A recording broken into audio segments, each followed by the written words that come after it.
Capítulo 11. O início do fim.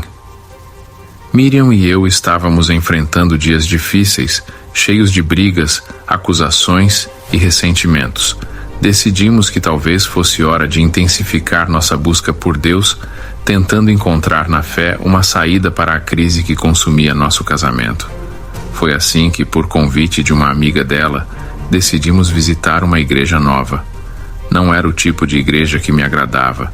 Eu sempre preferi ambientes mais organizados, tranquilos, onde as pessoas louvam a Deus de forma mais contida. Mas Miriam parecia animada com a ideia, então aceitei ir. Colocamos o endereço no GPS, mas ao chegarmos lá, percebemos que algo estava errado. O local não era o mesmo que a amiga dela tinha descrito. Era uma outra igreja que o GPS estava nos levando. Ligamos para confirmar e a amiga de Miriam nos passou novamente a localização.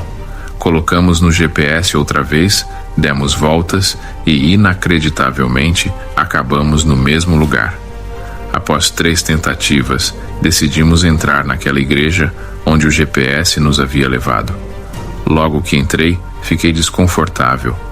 Era uma igreja muito barulhenta, cheia de gente gritando, pulando e até se jogando no chão. Aquilo parecia um show, não um culto. Mas, por respeito, resolvi ficar. Miriam parecia tranquila, mas eu estava impaciente. O som alto me incomodava e nada naquele ambiente me agradava. A música pesada deu lugar a uma mensagem do pastor. Ele começou a falar sobre entregar a vida a Deus. Ele explicava o significado de se submeter completamente à vontade divina, de abandonar nossas vontades para viver os planos que Deus tinha para nós. Para mim, aquilo era novidade. Embora eu tivesse crescido em um ambiente cristão, ninguém jamais havia me explicado o que significava ser guiado pelo Espírito Santo. Enquanto o pastor falava, algo dentro de mim começou a mudar. Fechei os olhos e comecei a orar. Pela primeira vez, fiz exatamente o que ele dizia. Entreguei minha vida a Deus, abandonei tudo em pensamento, Miriam, meus filhos, minha empresa, e concentrei-me apenas em mim e em Deus. No meio daquela oração, senti algo diferente. Era como se um calor inexplicável percorresse meu corpo, me trazendo uma paz que eu nunca tinha experimentado. Quando abri os olhos, olhei para o lado e vi Miriam. Ela estava falando em línguas. A cena foi surpreendente. Miriam parecia completamente tomada pelo Espírito Santo, falando em línguas com uma intensidade que eu nunca tinha presenciado. Eu me senti feliz por ela, emocionado por vê-la tão conectada com Deus. Abracei-a e disse: "Que coisa mais linda! Você foi batizada pelo Espírito Santo." Saímos da igreja e entramos no carro. No caminho para casa, Miriam continuava falando em línguas. Era como se ela não conseguisse parar. Eu admirava aquilo e, ao mesmo tempo, achava tudo muito estranho. Foi então que a atmosfera mudou. De repente, Miriam começou a falar em português, mas com sua própria voz, mas com sotaque diferente, quase como se fosse outra pessoa falando por ela.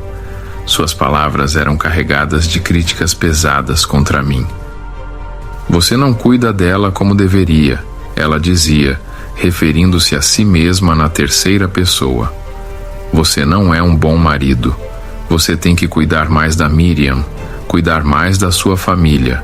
Havia um sotaque estranho em sua fala, algo que não parecia natural. Suas palavras eram duras e ofensivas, e a maneira como ela falava me deixou desconfortável. Aquilo não parecia ser algo divino para mim, e eu não gostei. Chegamos em casa e Miriam ainda estava tomada por aquilo. Ela continuava falando em línguas, mas misturava momentos de discurso em português com o mesmo tom agressivo. Eu, por outro lado, estava incrivelmente calmo. Havia uma paz em mim que eu não conseguia explicar, algo que havia surgido no culto e que permanecia comigo. Foi então que Miriam me olhou e disse algo que mudaria tudo: "Eu quero terminar com você." Ao ouvir isso, Senti uma serenidade que nunca imaginei ser possível.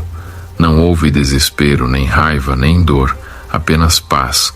Lembrei-me das palavras do pastor no culto sobre entregar tudo a Deus.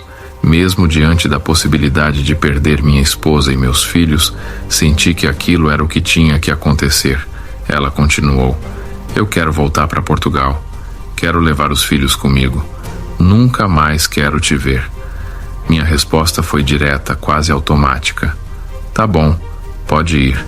Miriam ficou surpresa com minha calma. Até mesmo eu fiquei surpreso com meu comportamento, mas não houve mais discussões.